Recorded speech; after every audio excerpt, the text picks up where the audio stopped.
Hello and welcome back to Sunless Sea. I'm still here on the Red Island and we have a decision to make, so I guess we'll um head to the beach. Chief engineer leads you to the northern side of the island. Oh, I read it already. What kind of fish might they catch here, and who ever heard of a red mending nets? Yeah, well, where the green billows play. An albino rat smiles quietly up at you from his mending work, dainty and a little shy. Chickenwood floats, especially when it's dried out and sealed. So we're able to paddle out a bit and cast our nets. We come up with all sorts of things, blind fish, crabs, sometimes a chunk of broken tentacle. But the fishing would never be so good without the red star. He beams in kind. I think it only draws good fish and keeps the scary ones at bay. I know the chief science officer doesn't believe it, but I do. That light is our livelihood. So let's check out the barracks as well. The drill sergeant appears to be sizing you up. Can this be all the rats have to fight with? Against the odds, you approach the drill sergeant and go so far as to salute her, which earns you a grunt of satisfaction. The sergeant dismisses her troops and offers you a bit of chickenwood jerky to gnaw on. There's more of us below ground, she explains, but not enough. The caves are bigger and there are more of them.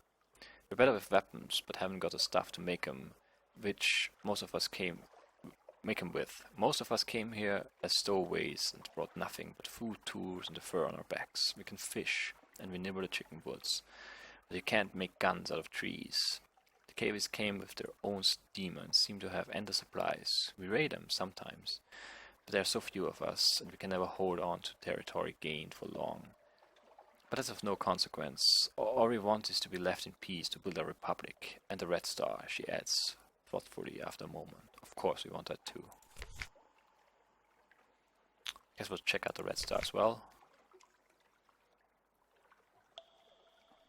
An excitable looking rat is peering at it through smoky goggles, twitching her whiskers and making notes on what appears to be real paper.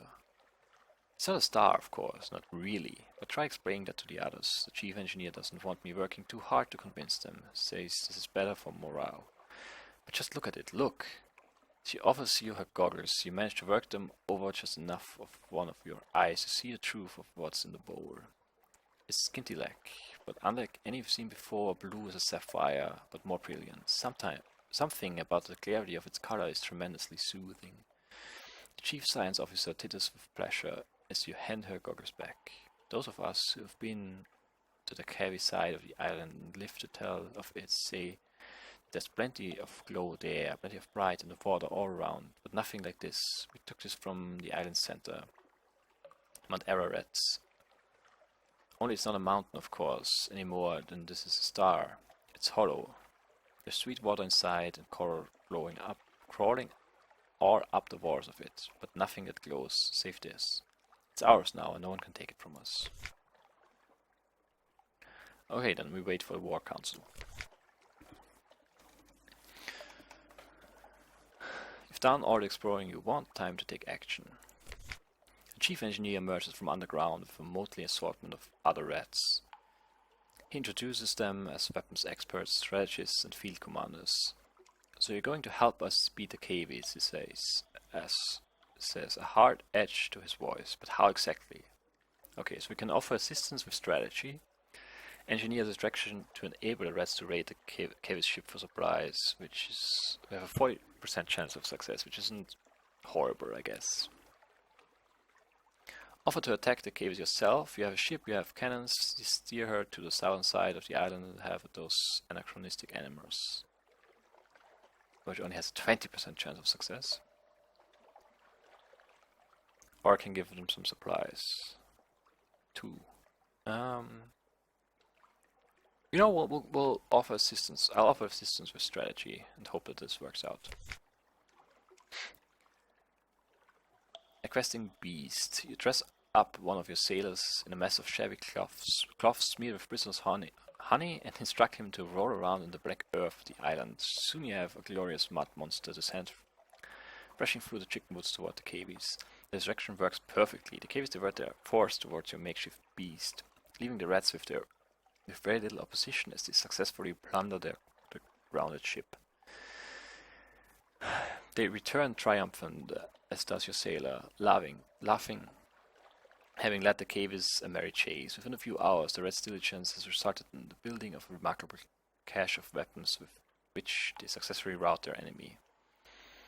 The Reds, ever egalitarian, share their spoils in addition to the promised food and fuel.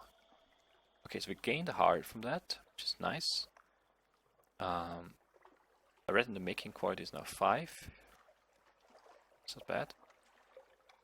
Got some skintilac, coral that glimmers as if moonlit. It makes marvelous jewelry or terrible expensive tea. We got 10 fuel, which is a lot. It's very nice. Succeed in the challenge. We've lost some terror and 4 bale of Barapora linen. Who plucks the flax from the banks of rivers that roll through sleep? Very interesting.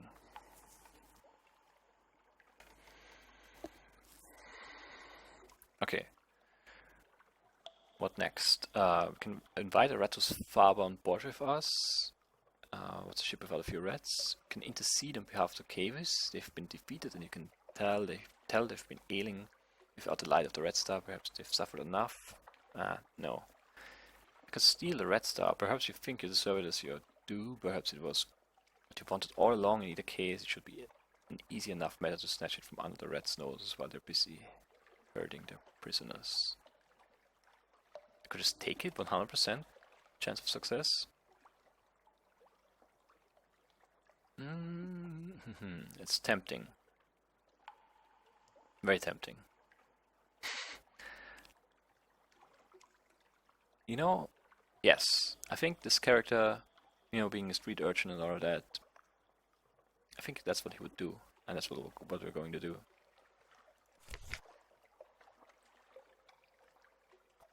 Steadfast as thou art. Perhaps it's because what you're doing is so inconceivable that the Reds are slow to react. The chief science officer is the only one attending to the Red Star when you approach, and not to your sailors, and this sees him muffling his shouts of protest while you throw some heavy blankets over the star's bower. The Reds scurry and wail in the dimmers, but their vision is sufficiently impaired that their shouts and shots of protest are ineffective. You sail off with the star. The chief science officer will make an entertaining addition to some circus, no doubt. Oh wow, that's really the really evil choice.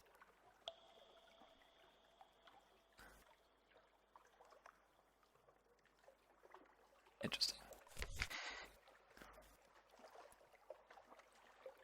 Okay, I will leave now. And oh yeah, we have a port report as well, which we can turn in London for some echoes. I think we'll just maybe head south a little bit and back towards London. I might have to go further north to find the port I'm looking for. We'll see. Let's send the bat out, see if there's... Oh, I haven't seen that before. Looks interesting. Mutton Island is some distance to the west. Yeah, I guess we can swing by there. We don't have a lot of food left. So if we could get something, it would be nice. Discovered Mutton Island. Very nice. There's a port down here. Quaker's Haven.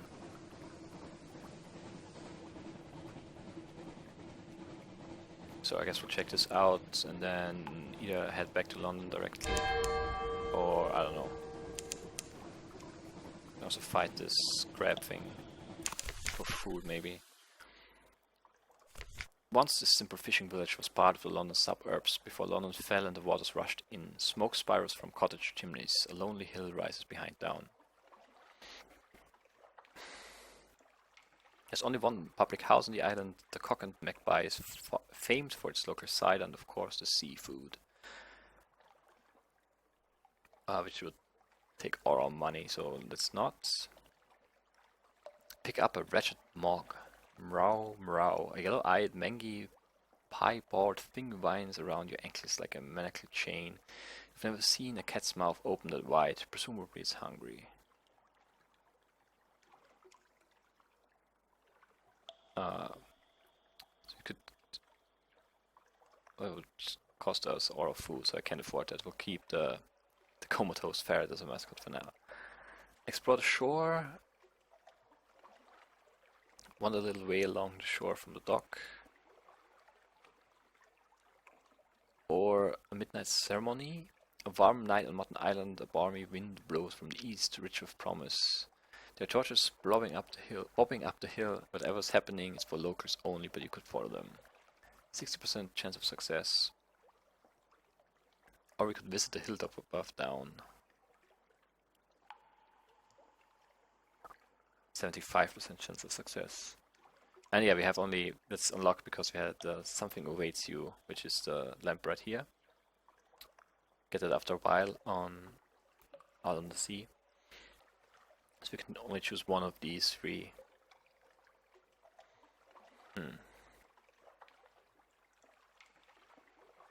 Yeah, we'll risk it. We'll risk the midnight ceremony.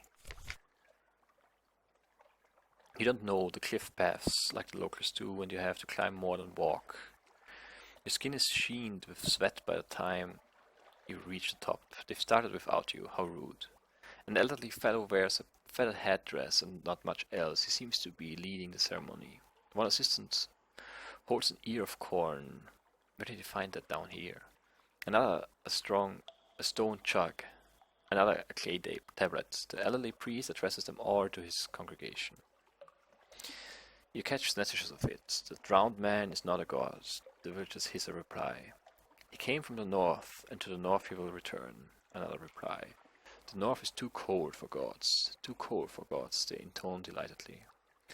Finally, they nod in agreement. The circle turns one to grab one of their number, a man or woman with a lamp. They carry him, or possibly her, to the precipice and hurl the flailing body over the edge, down into the oily black waves far below. Their business done, the locals remove their robes and wander amiably back to town. They all seem quite jolly. Apparently the night's business went well. They retreat to the Cock and Magpie for a pint. Interesting. Now we have a Tale of Terror.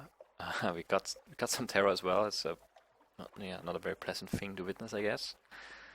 I succeeded in the Whales challenge, which is also nice. Which is kind of what I do. Speed, stealth, deception is my thing. And that's all for now. Okay. I think we can also, yes, chat to the fishermen. They sail the sea around the island, they mend their nets by the harbor. They see all that happens here, but they'll need coin to open their mouths. I paid them 1 echo and I got pirates plying the waves, smugglers at their work, carnate ships putting into resupply, nothing dramatic, but enough to interest the Admiralty. So another port report done. I don't think there's anything else I can do, right? No. So we'll head back over here, I guess. Probably fight the crab. Oh yeah, let's fight the crab.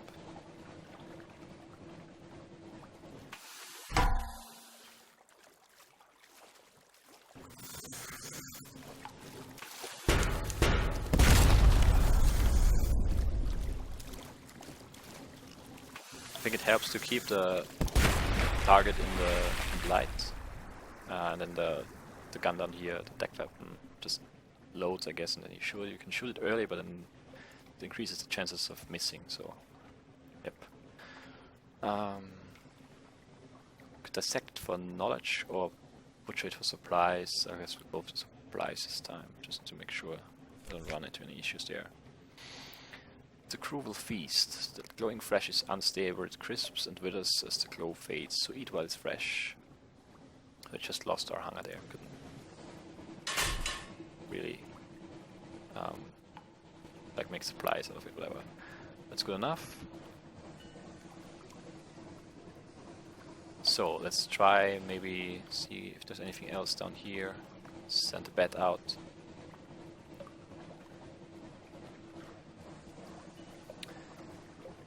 The Kumain Canal is some distance to the south. Okay, so it's not that far.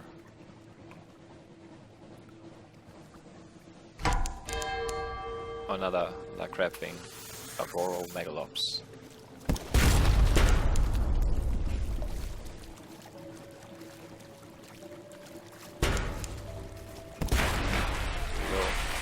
This time we'll dissect it.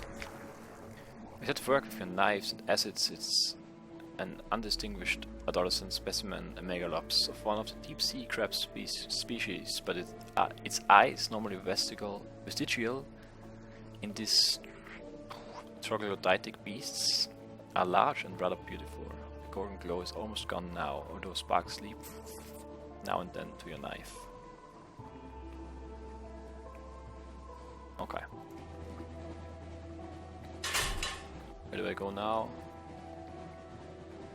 I will go back up. Towards London. And yeah.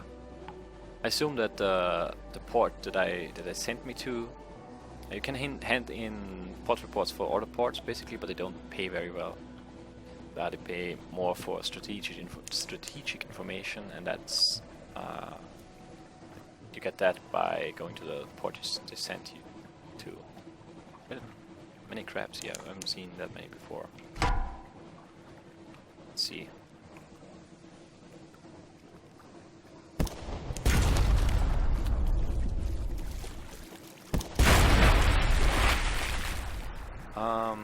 We'll eat it again, I guess.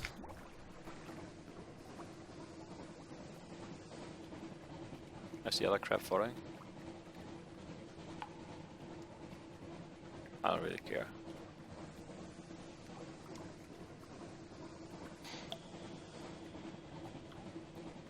Still, I can't exit the fight thing. Okay, let's turn around then.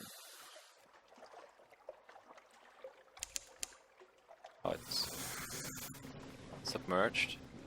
Can't hit it now.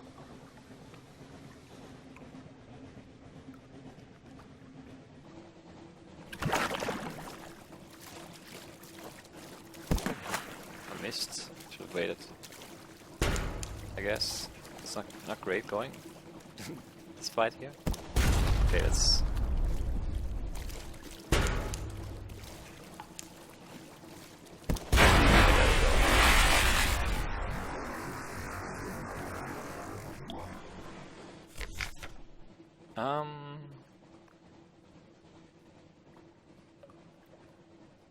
I haven't read that before. With a forlorn and wailing cry, the megalops turns on its back, legs neatly folded, as bluish blood gouts from its wounds. Its golden glow begins to dim. We'll dissect it again.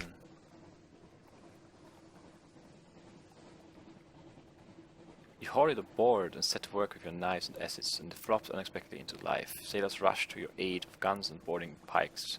By the time they finished, you're unharmed. There's not much left of the beast. You tip it reluctantly into the sea.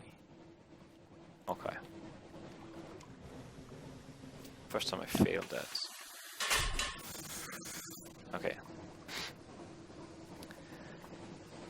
So yeah, let's head back to London and I don't know, see if we can do anything there, and then I guess we'll head north next time.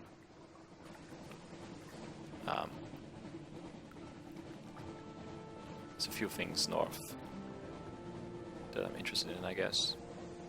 There's the what's it called? The tomb colonist. So we need to find Vanderbright, which is usually in the north, I think. It's been so far for me. Okay. First we'll collect messages from the Harbour Master. All the clatter and song of the dockside soothes the soul, are the messages for you. Find a story when you next make port. Interesting, you have another day free evening.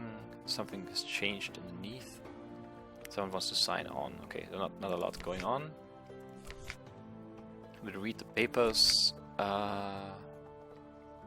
I think it's a new thing. The Khanate is threatening war, they always are. London's colonies on the Carnelian coast want independence, they always do. The Unterzee, the paper's report, has undergone another alteration. Not yet, it hasn't, you'd know. Oh, a promotional coupon from Mrs. Plenty's provisioners for half for a half cask of salt herring. Could use that. Okay, so we got some supplies and lost some terror, and we got a recent news again to trade in. I don't think we need to rest because I don't have a lot of terror. 4, it's not a lot. So we're fine for now. Let's go back to the city, to the survey office, and trade in Quaker's Haven. Been trying to the original robbery lumps, have we? I don't know. Got some fuel for that, and 5 echoes, and a favor, not bad. Big Mode Isle. I'm not sure I heard you correctly. I'm quite certain this is the report you wish to make. So be it. Well, that's what happened. 1 fuel and 10 echoes. Another favor. And can I talk to the other guy now? Once you've proven yourself, perhaps. Okay. So I have to do the quest first, I guess. I could visit the university. Trade my secret in.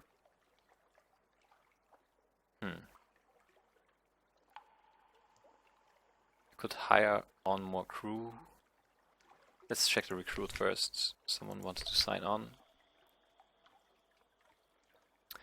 The Genial Magician. Good afternoon, Captain. Perhaps I can do your engine some good. No? Haha, I'm quite the engineer. Difficult to credit, isn't it? But here are my references. Okay, but it's locked anyway. Because I don't have enough money. Yeah, I don't have enough money for any of them, right? Yeah. Could get a magician or a mechanic. But we can't really. Because I don't... Can I sell anything? Do I have... Maybe I can sell the linen? I don't know who buys it.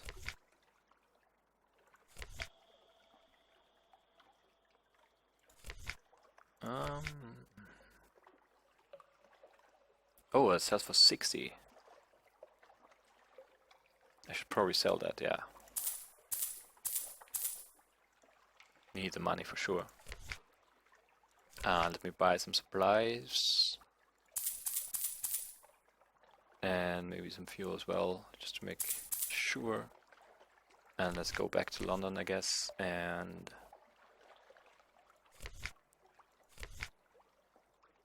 It costs 50 as well.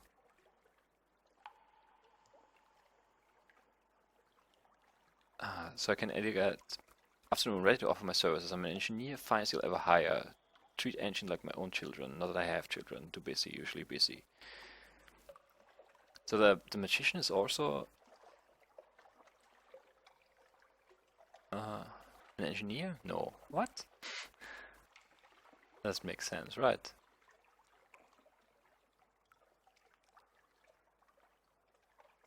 I'm not sure. I want to go with the magician. I haven't seen a magician before. Welcome aboard. I'll get to work below. Perhaps I should change out of this jacket first, of course. Okay. And let's also use our free evening.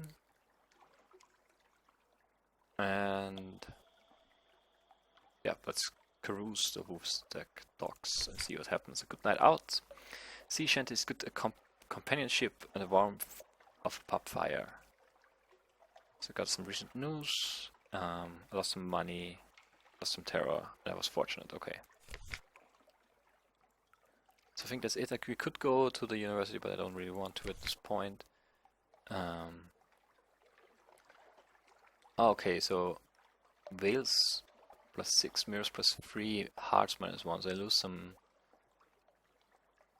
yeah, some defense, I guess. Inspire, heal, defend, and they gain veils, which is speed, stealth, deception, which is nice, and some mirrors, which is detection, perception, which is also nice.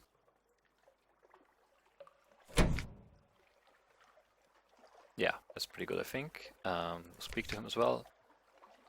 Oh, he has a hook.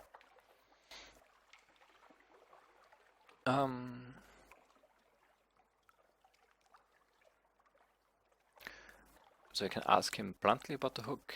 Can ask him how he became an engineer. Can increase our whales by trading secrets in.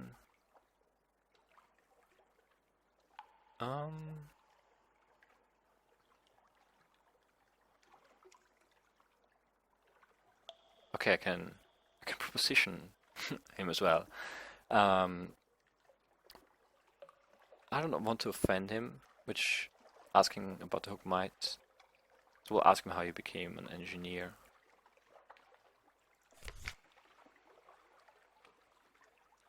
We spend some supplies on that. He gestures carefully with his hook. It makes card tricks difficult. But we know about the mechanisms we magicians. My specialty was mirrors, but there are principles in common. It was a good start, and I found that I needed to go to sea. Why? Because, Captain, someone owes me a hand. Once a friend, now an enemy. I'm looking for a weapon to use against him. If once we find it, I may have a favor to ask you.